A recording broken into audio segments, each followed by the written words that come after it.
திரிகோணாசனம். இது நம் உடலில் 3 விதமான கோணங்களை உருவாக்குவதால் இப்பெயர் பெற்றது.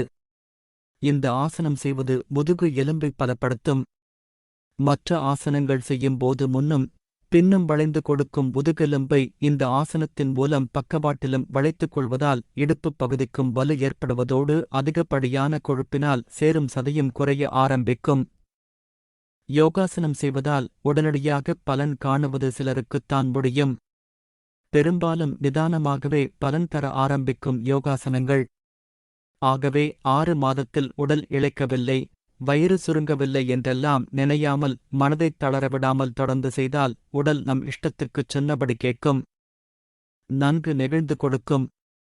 இப்போது திரிகோணாசனம் செய்யும் முறையைப் பார்ப்போமா? நின்றவண்ணம் செய்யும் ஆசனங்களில் இந்த திரிகோணாசனம் ஒன்று ஆகும். ஆசன விரிப்பின் மீது நின்று கொண்டு இரு பாதங்களையும் சுமார் 1½ அடி முதல் 2 அடி வரை இடைவெளி இருக்கும்படி வைத்துக் கொள்ளவும். இப்போது மூச்சு உள்ளே இழுத்துக்கொண்டே கைகள் இரண்டையும் பக்கவாட்டில் நீட்டவும். மூச்சு விட்ட வண்ணம் கைகள் நீட்டிய வண்ணமே உடலை இடப்பக்கமாக வளைக்கவும். முழங்கால் வளையக்கூடாது. உடலின் மற்ற பாகங்கள் வளையக்கூடாது.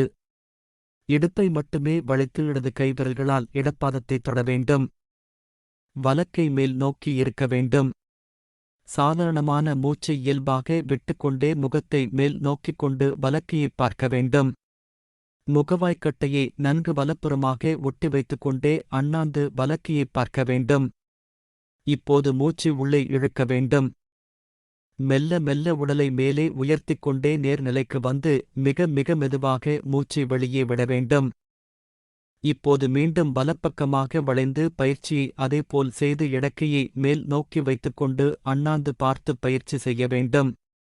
பின்னர் மீண்டும் மேல் நோக்கி நிமிர்ந்த வண்ணம் மூச்சை வெளியே விட வேண்டும். இம்முறையில் இருமுறை வலப்பக்கமும் இடப்பக்கமும் செய்தால் ஒரு முழுச்சுற்று திரிகோணாசன பயிற்சி ஏற்பட்டதாகும். பின்னர் சற்று ஓய்வு எடுத்துக்கொண்டு மீண்டும் இந்த பயிற்சியை மேற்கொள்ளலாம். ஒரு நாளைக்கு 5-6 முறை செய்யலாம். நல்ல உடல்நலம் உள்ளவர்கள் 10 முறை கூடச் செய்யலாம். ஆரம்பத்தில் மெதுவாகவே ஆரம்பித்துச் செய்ய வேண்டும். நாளாவட்டத்தில் எண்ணிக்கையை கொஞ்சம் கொஞ்சமாக அதிகப்படுத்திக் கொள்ளலாம். இந்த ஆசனப் பயிற்சியின் மூலம் முதுகெலும்புக்கு மட்டுமல்லாமல் முதுகு நரம்புகளுக்கும் தேவையான இரத்த ஓட்டம் கிடைத்து புத்துணர்ச்சி பெறும். நன்கு சுறுசுறுப்புடன் இயங்கும். இடுப்பு அதிகம் வளைவதால் இடுப்பு சம்பந்தமான நோய்கள், பிடிப்பு, வலி ஆகியவை நீங்கும். கொழுப்புச் சக்தி சேராமல் இருக்கும். சிலருக்கு அசுத்த நீர் உடலில் தேங்கி வீக்கம் ஏற்படும். அவர்கள் இந்த திரிகோணாசனத்தினால் நல்ல பயன் அடையலாம். ஆரம்பத்தில் இடக்கையால் இடக்கால் விரல்களையும் வலக்கையால் வலக்கால் விரல்களையும் தொட முடியாது. சிரமமாகவே இருக்கும். விடாமுயற்சியோடு பயிற்சி செய்து வர வேண்டும். இடுப்பை முன்பக்கமாக திருப்பாமல் இடுப்பைப் பக்கவாட்டில் வளைக்க பயிற்சி எடுக்க வேண்டும். முழங்கால்கள் தொய்ந்து போகாவண்ணம் பார்த்து கொள்ள வேண்டும். கொஞ்சம் கடினமான இந்த ஆசனம் பல வகையிலும் பலன் தரக்கூடியது. அடுத்து நாம் பார்க்கப் போவது திரிகோணாசனத்தின் இன்னொரு விதம் ஆகும். இம்முறையில் இடக்கையால் வலது பாதத்தையும் விரல்களையும் வலக்கையால் இடது பாதம் விரல்களையும் தொட வேண்டும்.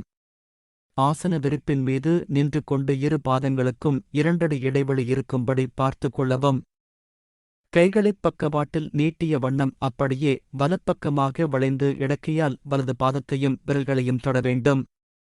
வலக்கை மேல்நோக்கி அண்ணாந்து இருக்கும். முகத்தை அப்படியே மேல் நோக்கி திருப்பி வலது உள்ளங்கையை பார்க்க வேண்டும். இம்முறையில் குறைந்தபட்சமாக 1 நிமிடம் இருக்கலாம். ஆரம்பத்தில் 30 செகண்டுகள் என வைத்துக்கொண்டு கொஞ்சம் கொஞ்சமாக அதிகப்படுத்திக் கொள்ளலாம். பின்னர் மெல்ல மெல்ல மேல் நோக்கி நிமிர்ந்து கொண்டு மூச்சை வெளியே விட வேண்டும். அடுத்தது இடப்பக்கமாய் வளைந்து வலக்கையால் வலது பாதத்தைத் தொட வேண்டும். அதேபோல் 30 செகண்டுகள் இருந்துவிட்டு பின்னர் மெல்ல மெல்ல நிமிர வேண்டும். மூச்சை வெளியே விட வேண்டும். இதற்கடுத்த முறையில் விரிப்பின் மீது 2 அடி இடைவெளி விட்டு நின்ற வண்ணம் அப்படியே தலையை பின்னால் சாய்த்து இடுப்பு, முதுகு, உடலைப் பின்பக்கம் சாய்த்த வண்ணம் வலது கையால் வலக்காலின் பின்பக்கத்தையும் இடது கையால் இடக்காலின் பின்பக்கத்தையும் தொட வேண்டும். கீழே குனிந்த வண்ணம் உள்ளிழுக்கும் மூச்சை மெல்ல மெல்ல மேலே நிமிர்ந்த வண்ணம் வெளியே விட வேண்டும். இம்மூன்று ஆசனங்களுமே முதுகெலும்பு, இடுப்பு போன்றவற்றுக்கு நல்ல பயிற்சி கொடுக்கும்.